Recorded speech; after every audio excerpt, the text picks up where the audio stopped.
and we have a lot of joy and struggle to share.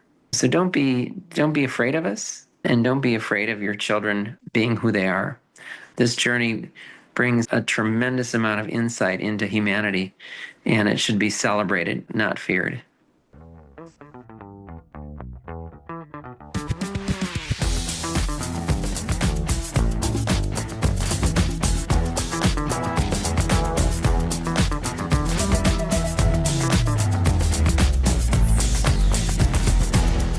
Welcome to the Joy Tuck Club, the podcast that celebrates the beauty and diversity of transgender individuals and identities.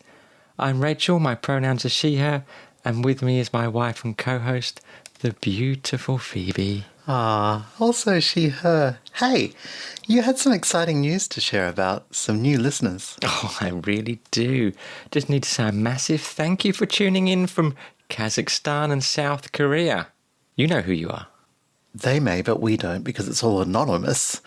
But happy to see our quest for global domination through listener stats continuing. But how are we going to get to North Korea?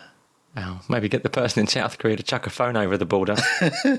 Anyway, what are we doing today, Phoebes? Well, at the end of our last episode, we made a promise to our listeners of more Marci, and goodness do we have it. Right.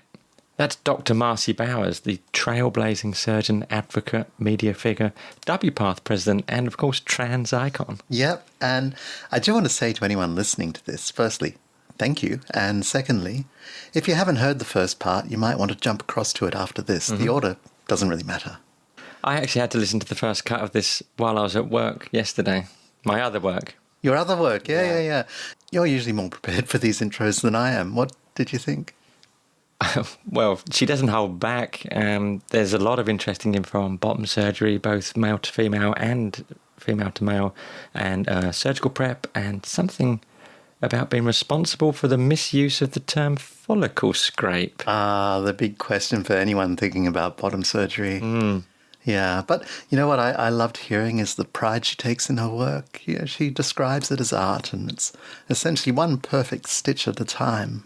And there's the same fire that we heard in the first part. Oh, yeah. That broadside against Hilary Cass and the stupidity of the poor evidence argument. Yeah, and TERFs in general, but, we all feel much the same. And lots of good stuff too, such as her working with the Trevor Project. And, of course, WPath and those misinterpreted emails, and clitoral restoration surgery after FGM.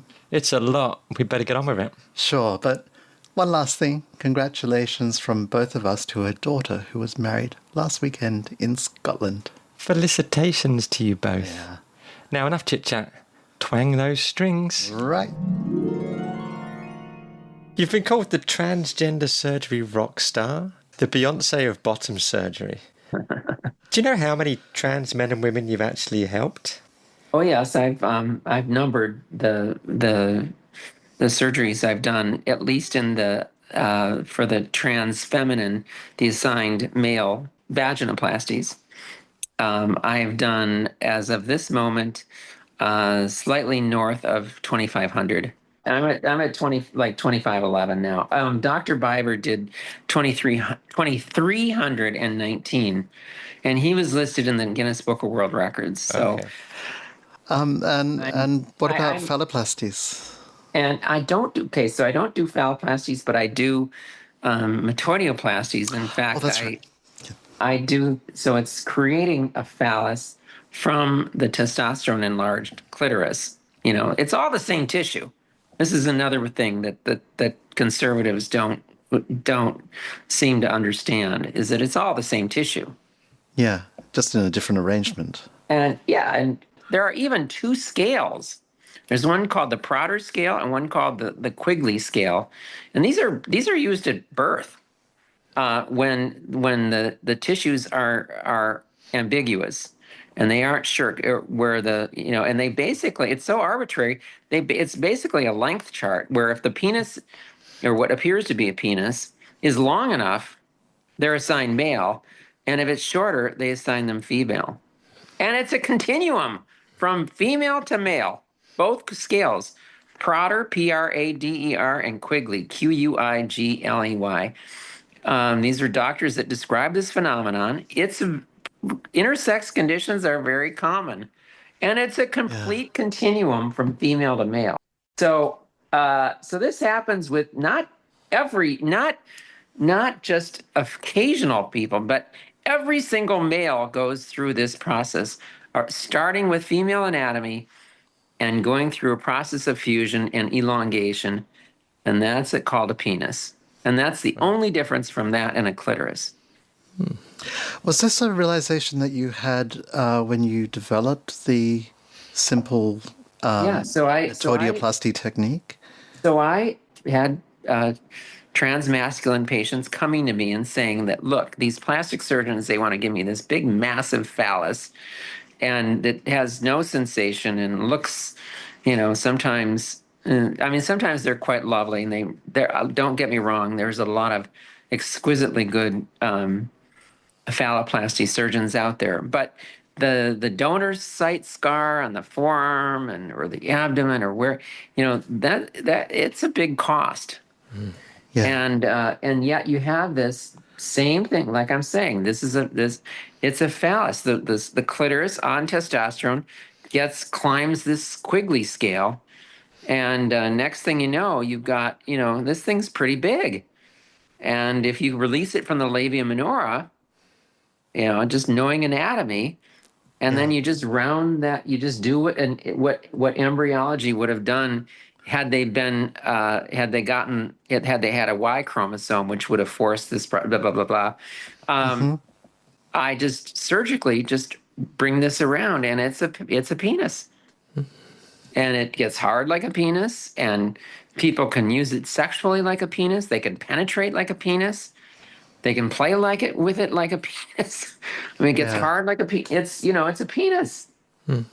So, so that's what I started doing. And I didn't, at the time I wasn't doing the urethral extensions where they can pee through that, like men. Yeah. I later learned that technique from a Japanese plastic surgeon.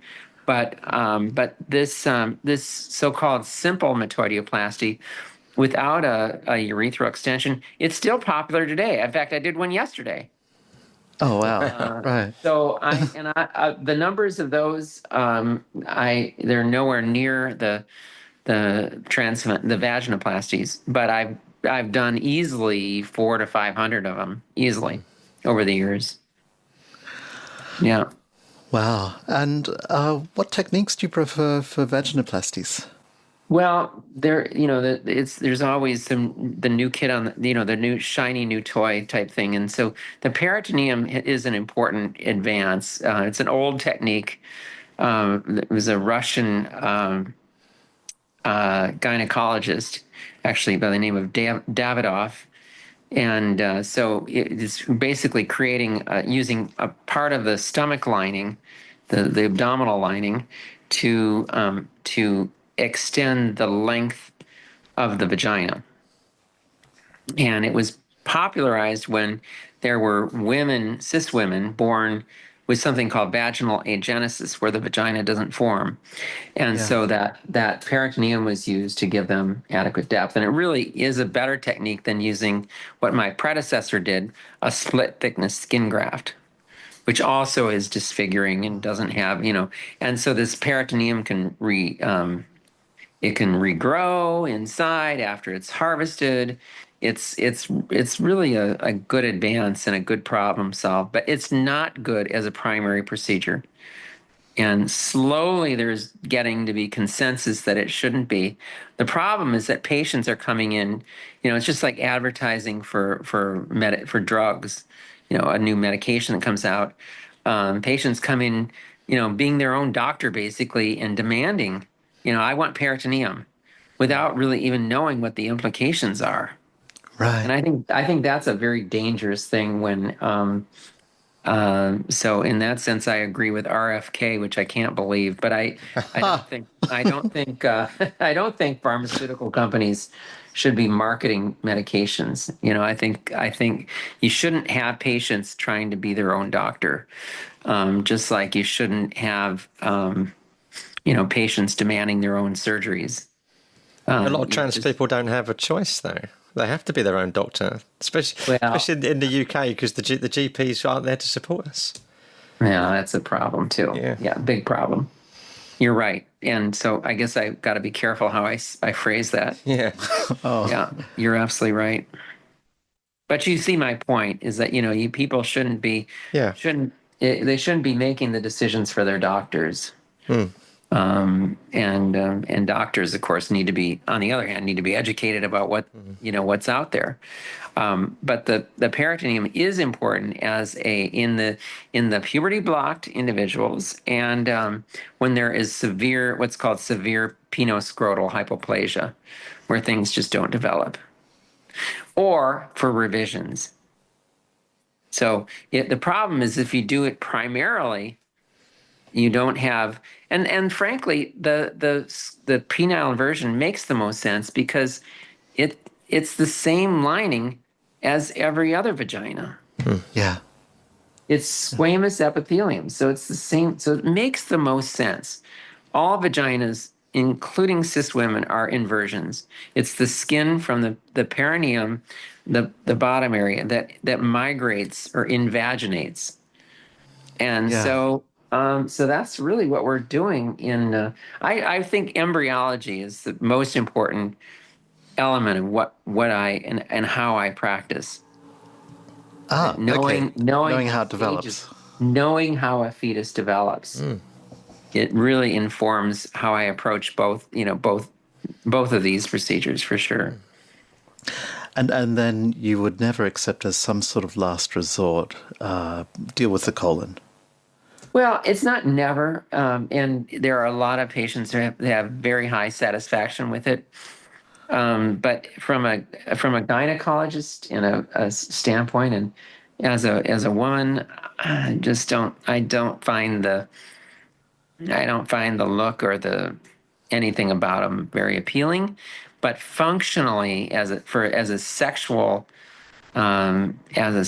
tool with an endless lubrication, they're fine, and they can be a great salvage for someone who has run out of options. Right. Through complications or through, failing to dilate or something like that. The colon has to be there as an option. So it has its place. So it's sort of PIV, peritoneal, then colon, sigmoid. Yeah, the penile inversion, peritoneum, then sigmoid. Yep. Okay. The different surgeons have different advice for surgical prep. Where do you stand on hair removal and hormone cessation? Oh, hair removal is great. I think we're still about. I imagine now people have caught up to what I'm doing, but a few years ago we found that that just doing intraoperative electrolysis was not enough, and so surgeons for years have been recommending electrolysis or laser. And I still think that's a good idea to reduce the numbers. But even then, we get an occasional patient who couldn't get in for treatment or they live too far away. And so they'd come in and, months later, they'd have all sorts of hairs or something. And so internally. And so a friend of mine is a hair transplant surgeon. And so I asked him, I said, what if we just cut the hair follicles out? And they said, absolutely. You cut the hair follicle out and it will never regrow. So we spend longer in the OR than most surgeons do, but we cut out every single hair follicle that we can see. And that really, it has eliminated the problem, virtually eliminated. There still could be a hair or two inside, but I think it's really, really important. And it's a little bit tedious. You really have to be committed to cutting those hairs out. But when we cut them out, they'll never grow. So that's not the same as the follicle scraping that some people do. Follicle scraping is an old term we used to use, and it's not really a scrape anyway. I don't know where I use that term 20 years ago, and I regret that I ever did it because it's not even accurate. It was you. You did it. Yeah, I'm sure I did. I'm sure I did because I had it on my website for years, and I've just worked to erase any traces of that. Oh dear. How often do you find it necessary to do revisions? It depends on I have two patients scheduled for tomorrow but one went to Thailand and one went to another surgeon here in the U.S. So in one case she just stopped dilating, but in the other case it really was a very poor outcome. I don't know it. I don't even think that surgeon has that bad a reputation as a Thai surgeon, but it really does not look good. And so I do those several times per month. On other surgeons, historically, out of our 2,500, we've looked at it. We're actually less than about 10% that need some sort of surgical revision. So it isn't very often. I really love to do it one and done, but to do that, it's really hard. It's a very humbling surgery, and I respect anyone who's in the field. But some people don't know their limitations. Some people don't care. Some people don't really try very hard. Some people just see it as get from one end zone to the other, and they don't care what happens in the middle. But I think I feel very strongly that it is artwork. And if you don't see it that way, you shouldn't be in the field. And so absolute symmetry, impeccable stitching where everything is just a certain amount of distance between each stitch, like in a fine tailored suit. These are the principles that I hold to and that I teach, and I get a lot of respect for it, because I've started so many teaching programs, because people know I put good work in, and it's usually darn symmetric. It should be just perfect. Does that mean that even though you're dealing with soft tissue, that you have quite predictable outcomes? You can see what the result will be, a year down the track. Yeah, but there's so many individual factors. Pelvis shapes, the amount of skin, how much, and this adds to tension in certain areas, and then we don't know people's personal habits and how often they're dilating, and right, whether we're advancing the dilators too soon, going too large, or there's just so many factors that result in different outcomes. Marci, we'd love to talk about your time at WPath. You were president. You also served on the board for both GLAD and Transgender Law Centre. But regarding WPath, do you think it's lost any of its powers of persuasion within the broader community in the light of things like, that ridiculous Cass report? Well, my level of satisfaction for my presidency is muted. I'll give myself about maybe a B plus. I'm fiery, but this is again where as a woman, you can't be too bold or too aggressive, and so I held back. My feeling was you talk to everyone, and had we done more of that, I don't know how it would have gone. I think that until we speak to people in the middle, I don't know if we're ever going to get anywhere. And but not everyone feels that way, and there's frankly a lot of mistrust of the media within the WPath circles. Understandably. Yeah, I mean, and somewhat understandably, but some of these guys, it wouldn't matter what you told them because they would, misprint it or leave stuff out. Yep. So Yep. I've already proven that. Mm. That's happened to me personally, but I wish there could have been more of an opportunity to, let's say go in front of, here in the U.S. at least, go in front of a Senate subcommittee or go in front of go in front of the Parliament and talk this through. Mm. I don't know. Maybe that's not even the right forum for the discussion, but this old I call her Mrs. Doubtfire, Hillary Cass. That's great. I love that. She's just an old shrew, a retired. She had had she even a shred of empathy, had she even worked with trans adolescents during her career, she wouldn't have. I honestly don't believe she would have held the same politically biased viewpoint that she ended up taking. I don't think she believes. I don't think she would have believed it. Because She just did the job and gave them the results that they asked her to find. yeah, that's right. She went to Florida and she talked to Patrick Hunter, and the one who wrote Yeah. the ill-fated Medicaid policy in Florida, and she got all the. She talked, I'm sure, to all the turfers. She claims she talked to trans people too, but I mean, again, when it's like me talking to a Trumper. It's like I'm not going to really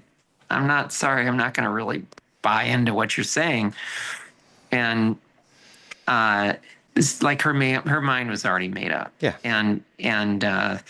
So plus, this whole idea of levels of evidence, it's an absurd thing, and trans care was singled out for this level of evidence garbage, which there's no field of medicine at all that's guided by level one evidence.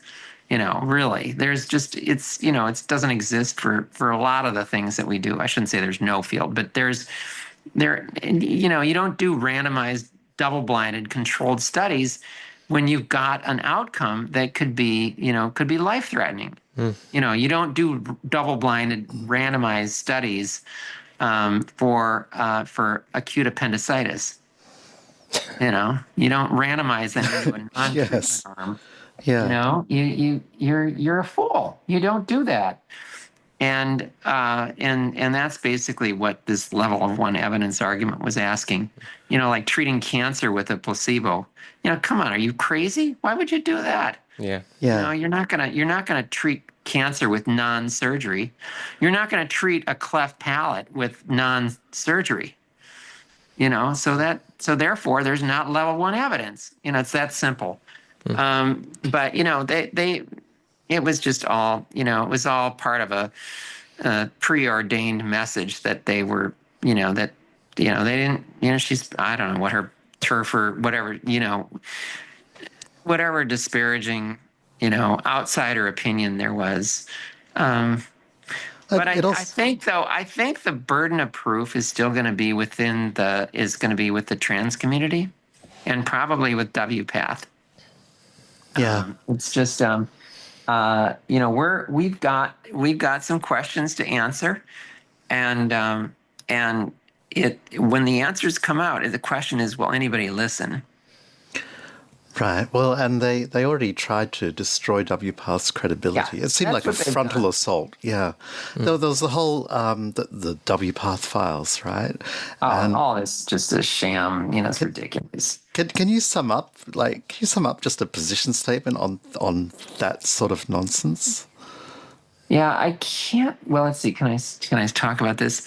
There's that. There's still a lawsuit, isn't there? Some stuff. Well, it's just there's stuff. There are some things that are ongoing that I can't really share. But basically to sum it up, it's a nothing burger. That's what Molly said. I love that phrase. It's a nothing burger. It's a whole bunch of nonsense. It's like looking at your emails to your texts to your children, and then concluding that you're actually a child abuser. It's like, come on. Who hasn't yelled at their children? Like, come on. But it wasn't even that serious. I mean, it was just, internal communications and doctor types and leaders, debating policy positions. It's like the age requirement that was, it was. Yeah. They blow that up into something. You remove the age requirements. Well, guess what we did? We moved it right back to where it was, what exactly the language that was spelled out in version 7 of Right. the WPATH standards of care. That's all we did. We just fell back to what we had previously established. Nobody talks about that. No. Wow. Exactly No. the same. That was frankly what we didn't want to do. Is we didn't want to lower an age, put age restrictions in. We didn't want to do that because the age restrictions were younger than WPATH version 7. And especially I felt this way. I didn't want to make it like it was a hurdle. Like once you got over that hurdle, then you could have surgery because it says so. It's in version 7. And I think then what we fell back to was a more conservative guideline. Removing the age restrictions was more conservative. So I'm repeating it. Right. More Yeah. conservative. It was more cautious. They make it, but they flipped it around somehow, and they've made it believe that it's that it was just taking all the restrictions away, like it was some sort of radicalized version of the standards we had before. No, it's exactly what we had in version 7. That's all. Right. But you also apparently had the Biden administration in the palm of your hand through all of that. Not really. I mean, there was Rachel Levine, herself trans, and she was interested, and obviously they heard what they heard on the ground, and we heard what we heard, and of course we had an open comment period for some period of time, and so that's what went in. So everybody had their input, but it wasn't. The Biden administration had a very tiny input into what we were talking about. It was just part of the process, and this is why we put it out there. So is everybody going to be comfortable if we lower, let's say, less chest surgery was going to go to like 14, vaginoplasty I think was going to go to 17, and were people comfortable with that? And I think the idea that then there would be this entitlement, like if I reach 14, I can just go demand that this be done. That's what I didn't want to see. And so I was in favor, and I was president at the time, and I said, we should just fall back to the more conservative position, which is to remove the age limits and let it be individualized and up to the providers and the parents and the doctors, like most medical decisions for adolescents should be. Yes, indeed. So I have another question for you, if you may, Marci. A great woman once said, "Where there is diversity, there is hope." And also, the wealth of a nation should be measured not by its riches, but how it cares for its less fortunate. With those in mind, where does that leave? They're your quotes, yeah. They're your quotes, yeah. Where does that leave the US at the moment? Oh, these are great. I'm glad you dredged that up. We like doing our research. Well, DEI is that's on the back burner for now. But but what isn't? It's like how the right demonized like the Antifa. Antifa sounded so scary. It was almost like Al Qaeda. Oh my God! Right? But Antifa, what it stands for. We need more Antifa today. Antifa is anti-fascist. That's what it stands for. We need more Antifa people. Where are the Antifa people? Because we have fascism, or as something as close to it as we have ever had in this country, and it has ripple effects around the world. Where our truth is gone. People don't rely on science. They can fabricate things. They can lie about things. They can hurt people without, compassion is gone. kindness is gone. We're losing our soft power as a nation and really as a world. We're all putting up barriers now suddenly. This isn't the way towards world peace. This is, we're performing genocide. We're we're at a crossroads, but it's not right now. It's not a good crossroads. No. But I'm an optimist, and I always say, name me a forest fire that didn't result in, you burn off the dead wood and there's going to be new shoots of growth and promise that spring forth. So I think when the dust is settled, trans people are still going to be here. Yeah. There's still going to be fruitcake at Christmas time. It's there's still going to be rats in New York City. But I think we'll learn something from the difficulties of the moment. Well, so we are actually coming to the end of our questions, but let's talk about that new growth. Do you still serve on the board of the Trevor Project? I do. Yes, I do. In fact, we have a board meeting coming up in a couple of weeks. I do. Oh, that's fantastic. Would you mind explaining just a little bit about how the Trevor Project came to be? Yes, it was. I'm not a founding member, but I know a few of them, and Yeah. I've only been on the board a couple of years, but it was a recognition that LGBTQ people were at risk for suicide, and they didn't really have anywhere to go. And if there's one thing about suicide, it's that even people that act on their desires, if they survived that threat, they invariably say that had they spoken to someone, had there been an intervention, they would have stopped. Yeah.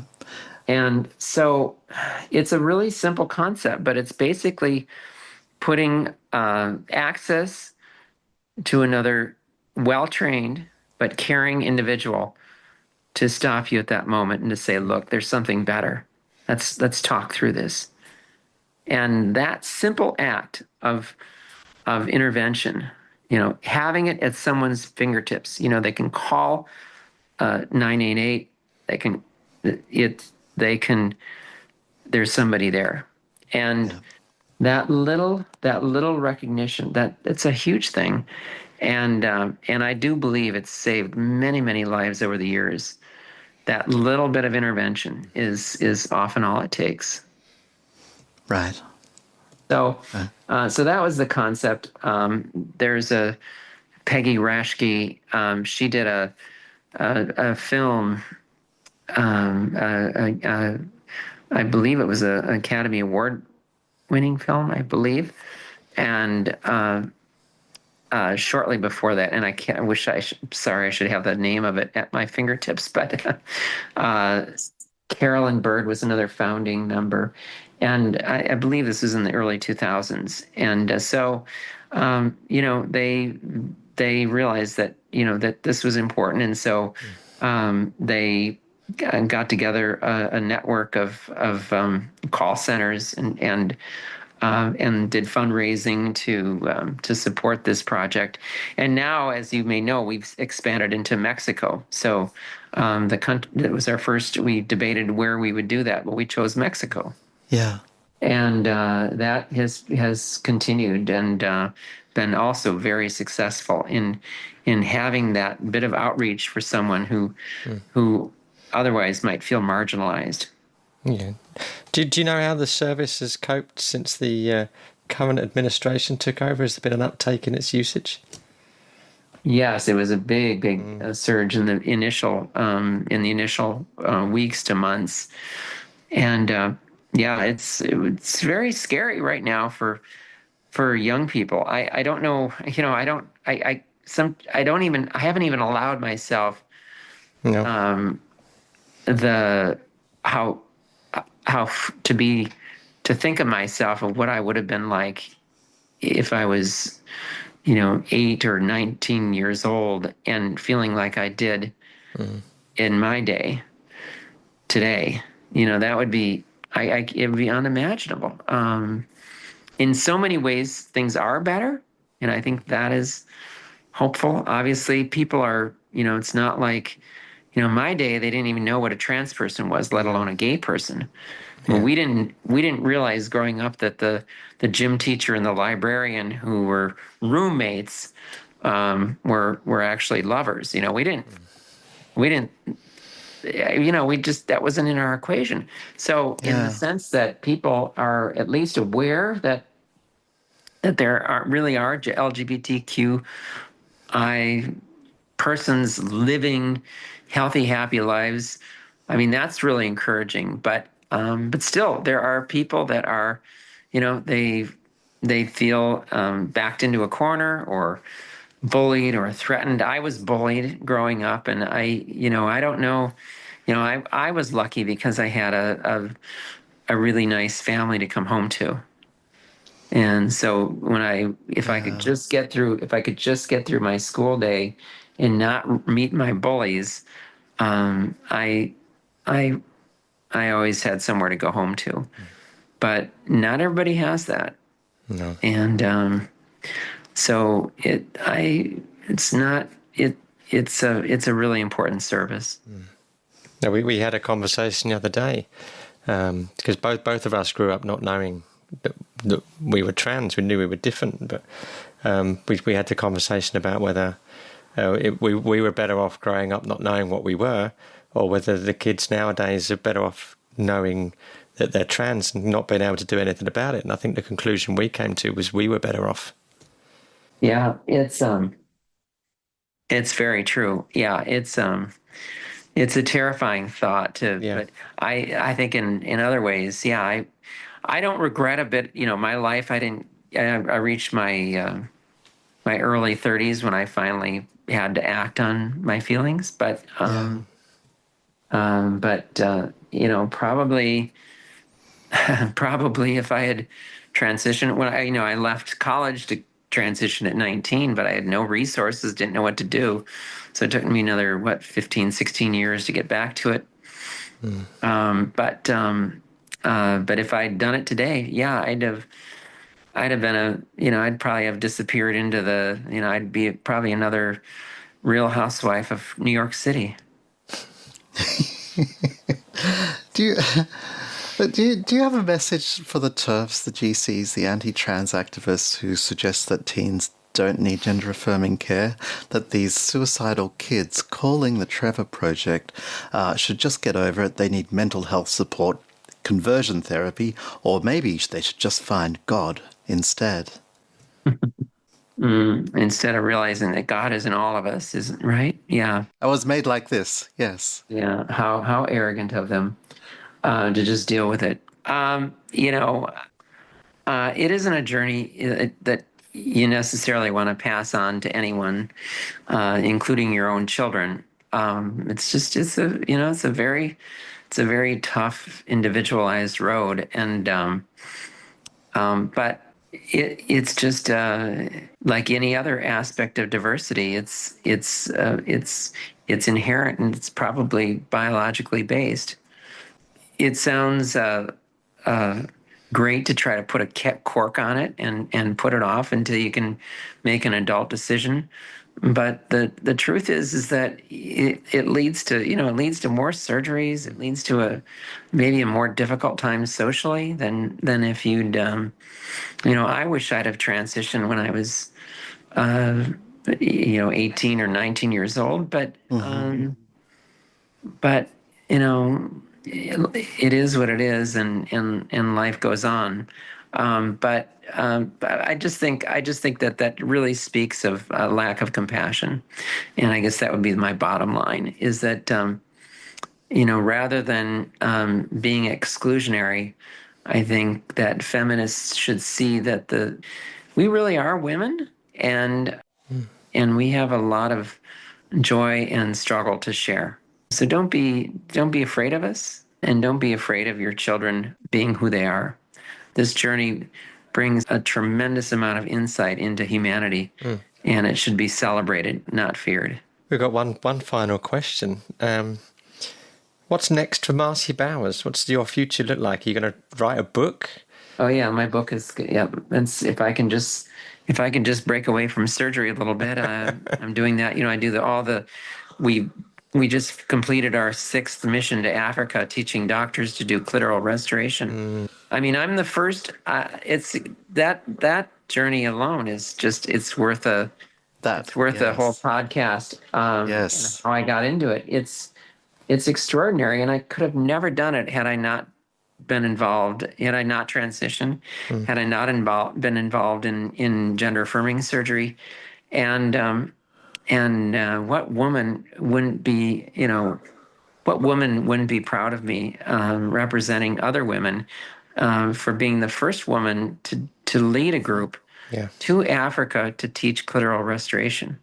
Yes. I mean, it's extraordinary. And here I am, just little old me, a kid from Wisconsin who was bullied and made fun of because I was so skinny. And, somehow I made it through, went to medical school, and, by God, I persevered. The fact that it's you, a trans woman, doing this and helping so many women and teaching others to do it, and it's just, it's beyond admiration. It's beyond belief. Yeah, it's really, that's what I say. I mean, I'm, say what you will, but I'm on a spiritual pipeline, and it hasn't been difficult to do what I do, because I am being guided. I mean, I make my own decisions, but I do so with a lot of confidence and a lot of hope. Yeah. Yeah. Sounds like you're being inspired by a larger power. Something. Something. We need to be here. We need to exist. And I'm gonna fight for that and continue to talk about what's right, in spite of the darkness and the fear. Well, thank you so much for joining us, Dr. Marci Bowers. You have no doubt, you're no doubt going to inspire many through this alone. And also thank you for helping us with our book. My pleasure. It's awesome. I'm glad you're doing it. You two are adorable together. Oh, thank you. It's been lovely talking to you. I could talk to you for a lot longer. Well, so we shall. Wow, what a great interview. Oh, yeah. What were your highlights?